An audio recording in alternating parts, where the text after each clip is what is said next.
Assalamualaikum warahmatullahi wabarakatuh. Perkenalkan, nama saya Muhammad Rafi Riza Al-Fahri, NIM 1802438 dengan mata kuliah metodologi penelitian yang diampu oleh Pak Fauzan Muhammadi. Dan di sini saya akan menjelaskan mengenai proposal skripsi yang berjudul Online Betting, fenomena perkembangan dan problematika penegakan hukumnya di Indonesia. Latar belakangnya yang dimana zaman modernisasi saat ini terdapat perubahan sistem yang dapat kita akses kemana yang kita ingin cari tahu, maupun pelajaran mode terbaru dalam era ini yaitu internet, dan juga banyak bisa diakses seperti hal situs, website, maupun sosial media yang dapat memancarkan sistem jarak jauh yang bisa kita rasakan. Untuk itu, pada hari ini saya tidak akan menjelaskan apa sih yang dimaksud dengan internet, tapi yang bakal saya bahas saat hari ini adalah melainkan online betting itu sendiri. Apa sih dasar hukum dalam perjudian online tersebut? Ialah yang dimana perjudian menurut KUHP pada pasal 303 ayat 1 KUHP menjelaskan sebagai berikut: diancam dengan pidana penjara paling lama 10 tahun atau pidana dengan paling banyak 25 juta rupiah. Dan juga di sini barang siapa tanpa izin dengan sengaja menawarkan atau memberikan kesempatan untuk permainan judi dan menjadikannya sebagai mata pencarian, ataupun sengaja turut serta dalam suatu perusahaan untuk itu. Pada pasal 33 bis ayat 1 KUHP berbunyi, diancam dengan hukuman penjara paling lama 4 tahun atau denda paling banyak 10 juta rupiah. Dan juga di sini barang siapa ikut serta permainan judi yang diadakan di jalan umum atau di pinggirannya maupun di tempat yang dapat dimasuki oleh layak umum, kecuali jika untuk mengadakan itu ada izin dari pengusaha yang berwenang.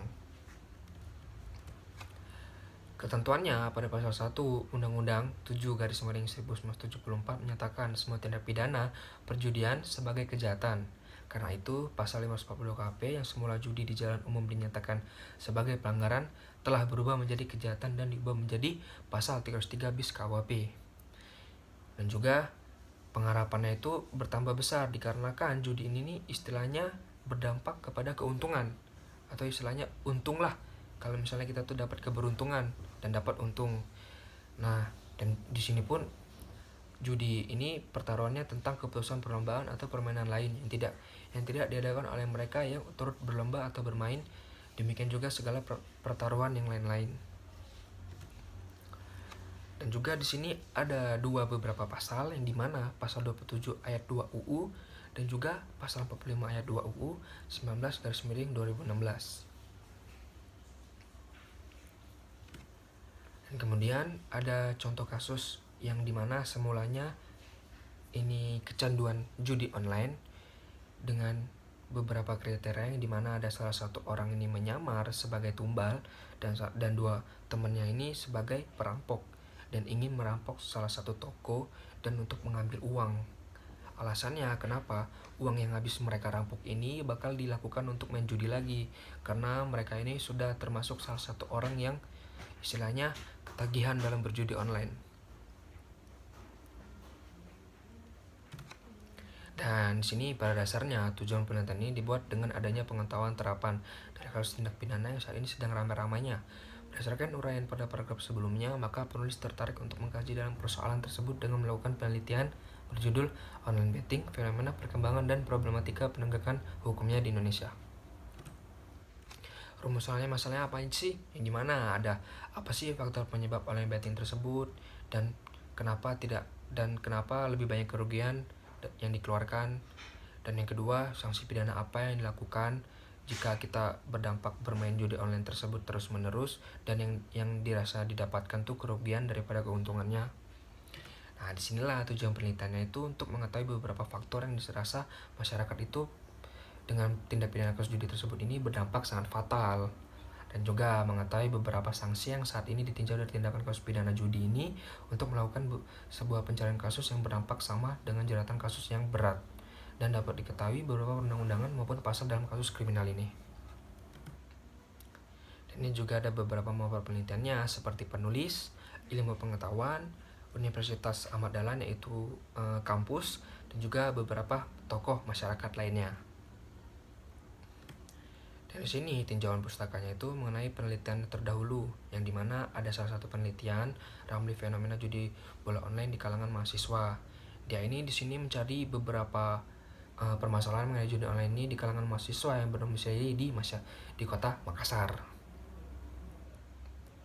Dan di sini banyak beberapa 20 orang dan juga 4 orang di tokoh masyarakat yang ikut menanggapi masalah judi bola online yang dilakukan oleh mahasiswa ini dengan angka kriminalitasnya yang paling besar. Di sini ada beberapa metode penelitian yang dimana ada jenis penelitiannya dan pendekatan penelitiannya, dan juga ada beberapa sumber data.